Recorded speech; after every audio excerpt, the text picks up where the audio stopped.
Welcome to Philosophy of Value Workshops number 9 of Series 7. The question for this evening is, does Ronald Dworkin's ethics employ a viable conception of objective value? Reading, for those who want it, from my work The Pursuit of Value, Chapter 1, Section 7. So I'm interested in Dworkin's work on ethics for several reasons. Firstly, all ethics express value, and I am also trying to resolve problems of life in terms of value. Dworkin similarly regards ethics as just not right action, but as talking about the good life. Secondly, Dworkin is proposing a normative theory of ethics based on an objectivist account of values. But he wants to do this not on a metaphysical basis, but on a basis of correct interpretations of moral facts. That is, moral facts like torturing babies for fun is wrong in itself. Most of us would agree that torturing babies for fun is wrong, but some would disagree about why it is wrong. One way would be through classical Kantian deontology or metaphysics. But Dworkin rejects that method, and so do I, due to fundamental flaws in Kantian ethics. Yet he continues to insist that such moral facts or values exist independently of the mind. But in my view, outlined below and argued elsewhere, behaviour or action cannot have moral import in itself. This is because, against Dworkin, values, moral or otherwise, cannot exist independently of the mind. This isn't a denial of normative values, which I claim can be derived from structures of consciousness. But this is an argument for another day. But the dependence of values on mind is more widely accepted by Mackey and others. It would, however, be a great mistake to regard Dworkin as a simple-minded, naive realist about moral values. He presents long and detailed accounts of such positions in an extensive and complex 500-page work. And he discusses questions of interpretation as well as integrity, dignity, self-respect and authenticity. One of my own problems is that, given that actions are not intrinsically and morally wrong in themselves, how to describe unethical events like torturing babies and slavery if they aren't wrong in themselves? That is, I want to describe them as unethical. Dworkin describes this as the ordinary view, but the subjectivity and the dependence of values on mind prevents me adopting this view. My solution is to accept a token or folkloric conception of ethics that is different from the meaning of morality. That is, ethics can describe unethical actions as unethical because this is their overt or colloquial meaning. But we can reserve the word moral to be understood as including moral intent. In justification of this usage, we can cite the different uses of ethics by different philosophers. For Dworkin, ethics is about living a good life, whereas morals is about how we treat other people. For Anthony Grayling, ethics is about character, yet morals implies moralizing about right action. For myself, I want to reserve a vernacular meaning of ethics as action that includes bare theory and principle, but excludes actions as wrong in themselves and notions of justice and rights that are objectified wants. In my view, morality, on the other hand, is about intentional moral thought or action. Yet this distinction goes to the heart of Dworkin's argument about ethics and morals as mind independent. We can return to this point about torturing babies for fun, or such as slavery or genocide or sadism. So these are intuitively wrong, that we are drawn into thinking about them as definitive. But analysis provides another perspective. To start with, just the idea of torturing babies for fun as wrong in itself involves a contradiction. That is, the motive of fun is already given, so the action of torturing isn't adequately isolated for analysis. Then we must return to the question of whether any action in itself can properly be described as moral. Consider action being carried out by a mentally ill person, by an animal, or as an act of nature. Animals or nature aren't subject to moral attribution because they lack reflective consciousness or intent. A vivid example of this is shown by the animal trials of the Middle Ages. At that time, pigs and dogs were tried and punished for crimes such as theft.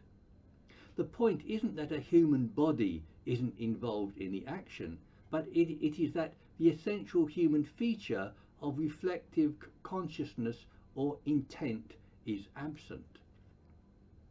Yet there's something else about this example of torturing babies that Dworkin and others make so much of.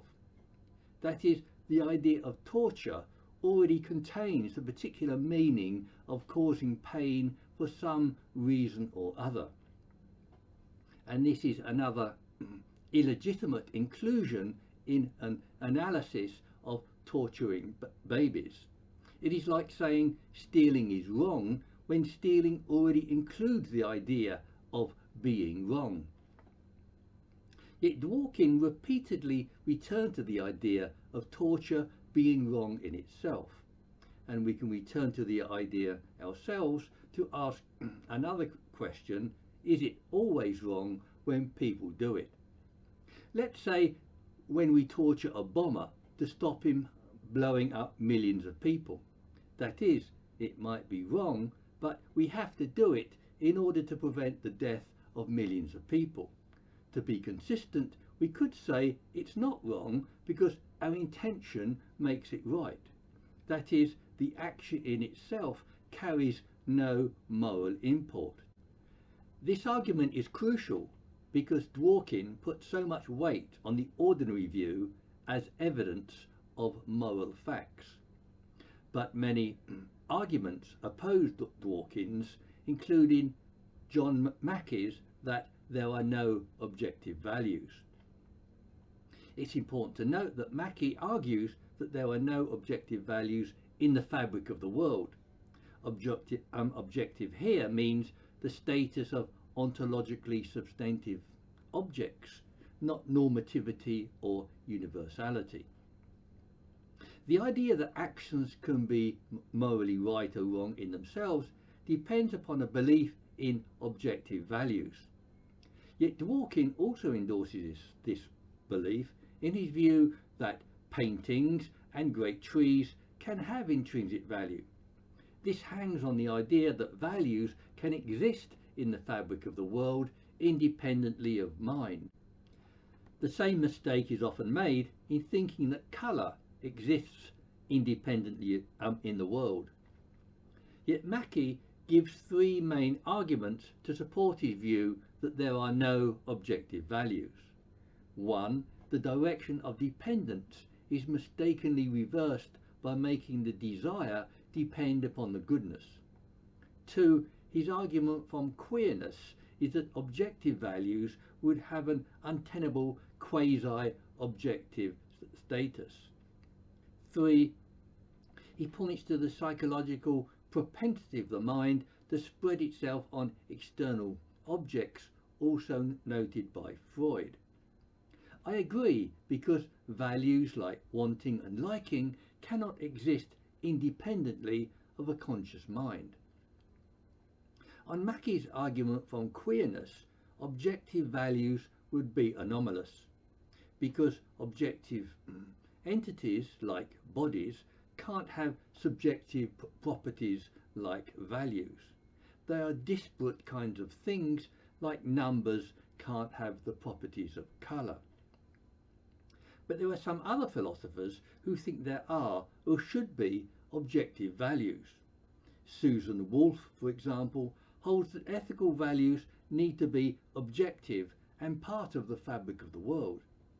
And Robert Nozick believes that it is better that there be objective values. But many philosophers think that the idea of objective values is misguided. For example, Isaiah Berlin, Bernard Williams, Sartre, Richard Rorty, many existentialists, postmodernists, and myself. Heidegger speaks of the bizarre effort to prove the objectivity of values. I'm convinced that there are no objective values, but everyone must decide for himself. A large part of Dworkin's argument for moral truth lies in his criticisms of moral skepticism as above. These criticisms invariably take the form that moral skepticism is self-defeating. That is, moral skepticism entails claims about morals that make moral skepticism self-defeating. I find this argument to be false because it gives morals a far too encompassing status. For example, mathematical theories must be proven, or otherwise, by mathematics, not by physics or psychology. So we might reason that morals must also be proven, or otherwise, by moral arguments. But morality is a species of value, which might be proven or disproven by value arguments, such as Mackie's. And morality, aesthetics, meaning and purpose are modes of value that compete with each other. And if they compete with each other, we might find that aesthetic eclipses morals, as Nietzsche implies. But Dworkin's arguments by inclusion also work against him in this same way. He says that if we define or interpret a religious position as one that presupposes divine beings, then atheism is not a religious position. But if we define or interpret it as one that offers an opinion about the existence of divine beings, then atheism certainly is a religious position, unquote. I disagree. In the latter case, I hold that atheism is a position in the philosophy of religion. His examples show the weakness of his reliance on an assumed interpretation. Another key aspect of Dworkin's position is his particular concept of interpretation and interpretive concepts. That is, philosophers, artists, and moral agents interpret the world as opposed to scientists who investigate it. But for Dworkin, interpreting is essentially normative activity. And what makes it normative is the best account of value that we can muster. And I agree that we can derive normative values from the best pragmatic accounts that we can muster. This is because our choices are constrained by the world, by our knowledge, and by preconditions of value. Also, our best choices need not have less moral status than classically objective moral values. Yet we might just think that the process of interpreting and moral reason would eventually lead to agreement, and if it doesn't, another and better interpretation might then lead to agreement. But Dworkin isn't just looking for agreement, he's looking for objectively true outcomes. And he doesn't offer a regulative principle that of the kind that he needs. For myself, I offer the value of value as a principle expressed in pragmatic choices. Yet Dworkin dismisses principle or metaphysics in favour of moral facts corresponding to true moral judgments. That is, Dworkin's true interpretation is dependent on the best account of value that we can find, and Dworkin's expects that the best account will arrive at one objectively true account. But that seems to be preposterous. Dworkin's problem here is thinking that interpretation will lead to one right outcome, and he confirms this when he says that there must be a right answer about the best thing to do, unquote. But his view that there must be a right answer about the best thing to do presupposes a particular kind of world. It is a world, or a world view, undiversified by human choice and preference about what is the best outcome. It is a one-dimensional world where everything can be quantified and compared on the same scale. It is a world of ungraduated minds with the same standards, criteria and principles of ethics. He nevertheless addresses such problems as ambivalence, incommensurability and indeterminacy of choice. He tackles the problem of indeterminacy of choice by reducing it to a question of uncertainty. But uncertainty presupposes agreed outcomes and doesn't resolve the problem of different objectives. This pattern of reduction and seemingly presupposed objectivity runs throughout his work. But perhaps worse, he ensures that there is one answer by imposing a system of right and wrong on the world. But that particular theoretical system only exists as an unworkable hypothesis. It could only work if everyone were to understand and agree to Dworkin's system of order. And that just isn't unrealistic, it's also erroneous. Dworkin needs an interpretive system because he tells us that there is no hierarchy of moral principles built on axiomatic foundations, unquote.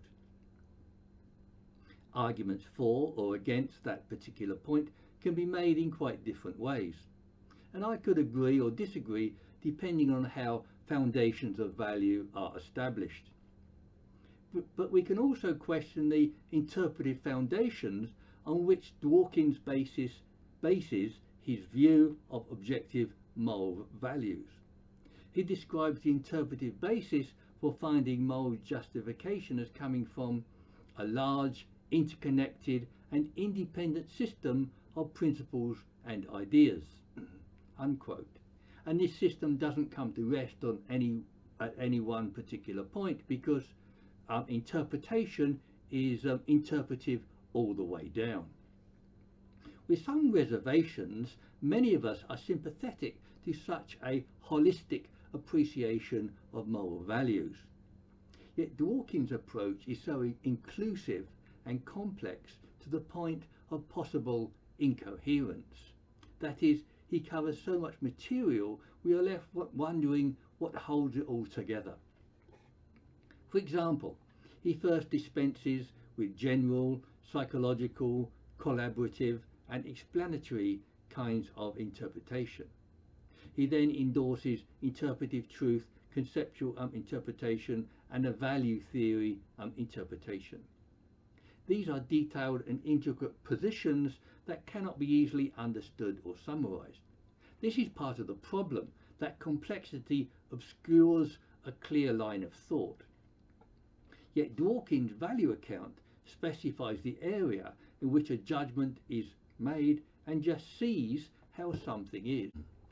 He holds that the value account redeems our conviction of truth, and that interpreters can believe that these values can be identified and better served by one particular interpretation. Yet he adds that, but only, of course, if they think there is an objective truth in value. But that is perhaps the most disputed point in his whole work. Dworkin tells us that his expansive account includes a good life, moral obligation, human rights, liberty, equality, democracy, and the law. And these are aspects of ethics as the good life and morality as treating others well. Dworkin's objective here is a unity between the good life and treating others well. He claims to reveal this unity by explaining what a good life really means. That is, morals needs to include authenticity, integrity, and self-respect. And in particular, the two principles of self-respect and authenticity underlie our human dignity. And he is thereby able to say acts are wrong if they insult the dignity of others. I must compare Dworkin's emphasis on value and self-respect, elements of both the good life and treatment of others. I must compare them with my own emphasis on value as central to both the good life and the moral treatment of others. Yet on my view, morals derives from different ways of seeking value in one's life, and the good life of meaning and value entails other people by reason of our seeking value. Another point of comparison can also be found in the idea of meaning and purpose. Dworkin describes the question of the meaning of life as the job of mystics and comedians. In that form as the meaning of life instead of the meaning in life, I might agree with him. Yet he does admit to living well as giving meaning to life in the form of ethical meaning. And he goes on to say that that is the only kind of meaning in life that can stand up to the fact and fear of death. And he states elsewhere that the goodness of a life has independent value. I think that there is a tenuous line between Dworkin's value, ethics, good life, meaning and independent value, and my own affirmation of value leading to a sufficiency of value that is able to confront death. But I'm unable to draw out that relation in this paper. We must remember that in Dworkin's analysis, we are still talking about interpretation and interpretive concepts. And in this analysis, there are ways in which we can go somewhere down the road to normativity.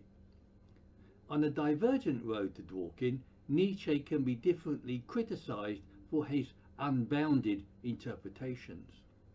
Nietzsche wrote, "There are no facts, only interpretations, and that facts do not exist, only interpretations." Yet Nietzsche's interpretations led away from moral facts, normativity and objectivity. But in criticism of Nietzsche's postmodernist view of meaning, I can claim that there are limits to interpretation. That is, all interpretation takes place in contexts with reference to boundaries of meaning. They are bounded by intelligibility, circumstance, and the concepts at our disposal. For example, a medieval monk could not think about computers or quantum theory. A couple of other examples can be given to show the limits or boundaries to thought and interpretation. Kant held that we cannot think outside the categories of space and time, and number and logic are the most general and abstract categories that circumscribe our knowledge. That is, interpretation takes place in context with set boundaries of meaning and understanding, and those boundaries draw limits on what we can choose to think about or value. But this sets limits on what we can value, not determine objective values as Dworkin wants. Yet Dworkin presents a positive aspect of Hume's is-or principle, and not just as skepticism about morals. And this positive interpretation sets another boundary around the independence of value. That is, fundamental questions of ethics and value must be answered within value, not outside it. Dworkin speaks of the independence of morality as a separate department of knowledge, and Dworkin's independence implies a priority of value and a capacity to override other factors. This is again comparable to my own preferred interpretation of value as sufficiency and independence. But I'm concerned about Dworkin's view of morality as a separate and independent department of knowledge. Dworkin is clearly concerned with the ontology of value, as I am, and not just with epistemology. But his description of morality as a department of knowledge raises issues of bias. That is, issues of bias towards the cognition and rationality that Dworkin avidly employs, and that Hume was so concerned to confront in Kant's Ethics. This was voiced by H.A. Pritchard in his 1912 work, Does Moral Philosophy Rest on a Mistake? That is, knowledge. We are talking about the epistemological bias toward knowledge widespread in analytic philosophy. And with this view comes the rationalist assumption of the unity and coherence of values held by Kant, Dworkin and others. Others like Isaiah Berlin and Bernard Williams accept an inevitable conflict between values. Here again we are drawn to the excessive work of the concept of interpretation has to do in Dworkin's account. Commentators such as Katrin Shawbrock and John Mahoney find tensions in his notion of interpretation. Shawbrock points out that Dworkin does not tell us how we get access to the truth about value, and she finds his interpretive arguments circular when he says that our value judgments are true when our arguments for holding it are true and adequate. I myself find a contradiction between his interpretive method and his notion of objective value. Firstly, he uses a multifaceted interpretive method to arrive at one true outcome that is already problematic. Yet interpretation is also an anthropocentric process performed by human minds. But objective value is supposed to be objectively independent of human minds. That is, objective value is supposed to be objective even in the absence of human minds. So what assurance have we that mind-independent objectivity coincides with the objectivity of interpretive minds? And by what means does independent objectivity coincide with interpretive objectivity? There is a gap here that Dworkin doesn't explain, and I think that it can't be explained. It resembles Plato's rejected coincidence between the world and a dimension of perfect forms. Yet an even starker contradiction between Dworkin's objective value and his performance value can be found. Performance value is the adverbial value of commitment and action in living a life independent of objects. It doesn't depend on one's relation to the universe as a whole, or as he continues, the appearance of conscious beings at our stage of a long cosmic story. Dworkin asks, why is it not valuable to give up the pointlessness of eternity? Even if there is no eternal planner, we are the planners with a vivid sense of our own dignity. Why can we not find value in what we create? Unquote. But this argues for the significance of subjective value against his own objective value. And several pages later he goes on to say that we must struggle to choose, and on this view we do create value, the adverbial values of living well, just through our choices. Unquote. But this view seems far from his original position of objective value and one right answer. Is Dworkin contradicting himself, or is his position too difficult to understand? But that's where I must leave him. In conclusion, we can say that Dworkin's views on objective value and interpretation are hugely controversial. The first controversy is whether an interpretation of concepts can produce moral normativity. Secondly, whether that interpretation can coincide with objective moral normativity. And thirdly, whether objective values, as Dworkin conceives them, are coherent. Dworkin's arguments are presented in a long and complicated 500-page book.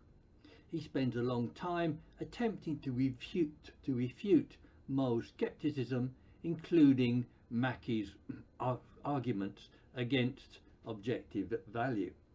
But not everything he says is crucial to his main argument, such as his discussions of causal theories of belief, free will, accidental convictions, religion and responsibility.